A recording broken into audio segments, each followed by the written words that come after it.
Hi, I'm Chris and welcome to Chris's Comics. So it's Tuesday, which means it's DC New Comic Book Day. I just happened to walk by my store and DC titles were out. Normally they're not, but I was able to pick them up. Luckily I don't have a ton of Marvel stuff coming out this week, and it's already on order, so I'll be getting it probably Thursday. So I'll go over some of that stuff later on. And like Marvel stuff including Sinister War, the Spider-Man Miles Morales, Ultimate Fallout 4 reprint, and Geiger. So I'm very excited. So just wanted to go over some DC books as well as some stuff that I picked up over the weekend and in a free comic book day mystery box from Comics Elite. So let's talk. So first up, the new event going on DC right now is Batman Fear State. So Scarecrow has taken over Gotham along with the Magistrate. So let's see what happens. They've been building to this for a while. It's James Tynion's last run on Batman, his last arc. So I'm pretty curious to see where this brings us.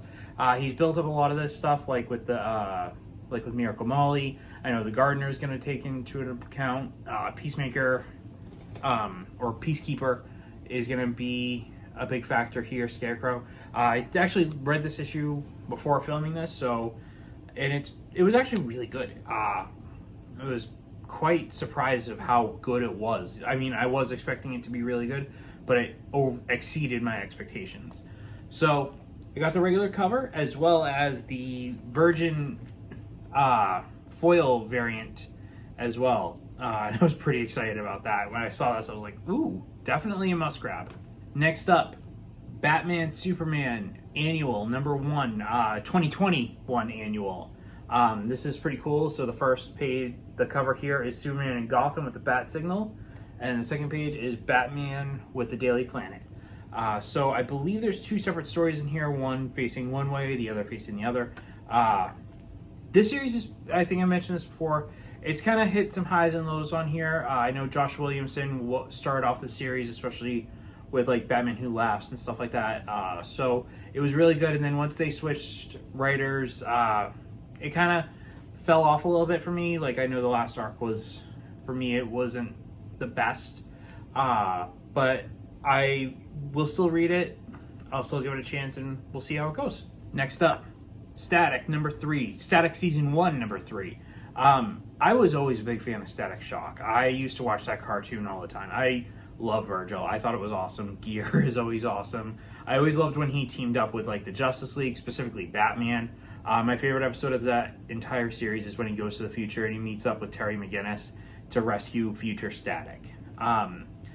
This series has been great so far.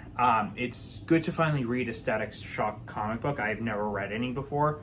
And to see these characters that I've seen for the first time in the animated series in comic books, it's actually been a good transition for me, and I've quite enjoyed it. Next up, Teen Titans Academy #6. This has been kind of like a dark horse for me in regards to what I've enjoyed so far, specifically since the Infinite Frontier kind of storyline rolled out. I've enjoyed Red X. I think kind of the mystery of who he is or who they are is cool.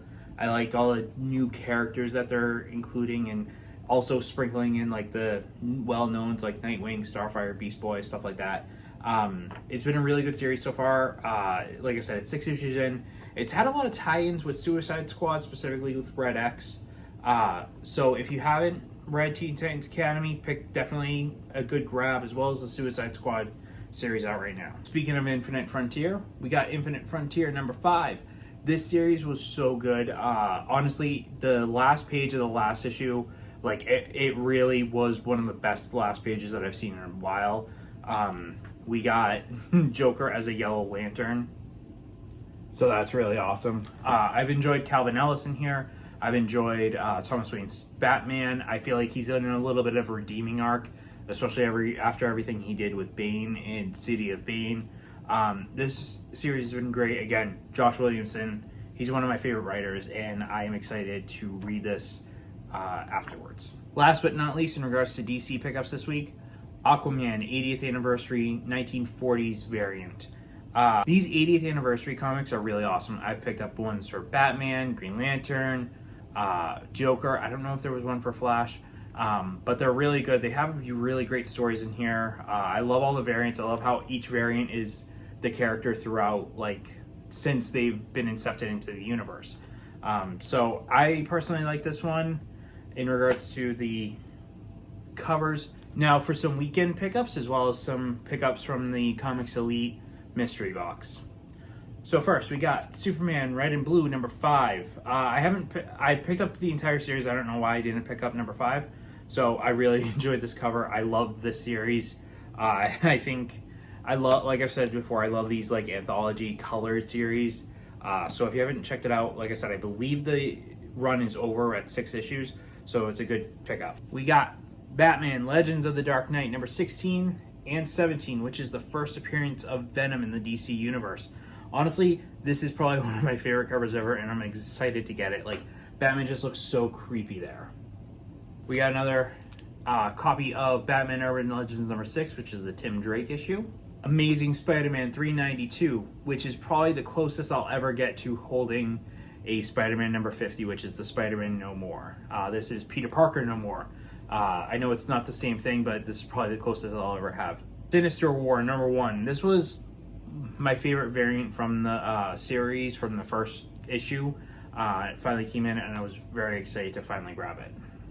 Now we have, like I said, mystery box from Comics Elite from Free Comic Book Day. So they put in some old issues, some of their exclusives, some virgins. So of course I got some of the free comic books, House of Slaughter, R.L. Stine, Batman. I've gone over those before, so I'm just going to jump into these. So Spider-Man Spider Shadow number 1. This variant is awesome. Batman the Detective number 1. Honestly, I almost got this variant, so I'm pretty excited that it came in the box. Miles Morales Spider-Man number 25, which is, I believe, the start of his clone saga. Savage Dragon number 1. Never heard of it, but, I mean, looks pretty badass. And finally, The Boys Dear Becky number 1 Virgin variant, and it's the homage to the Tara McFarlane Spider-Man, which I have right behind me. This is pretty awesome. All in all, I never really get mystery boxes. I rarely pick them up, like when they come out, but I'm happily surprised with this mystery box. So definitely don't regret it. Thanks for watching. Let me know what you picked up this week from your comic book shop.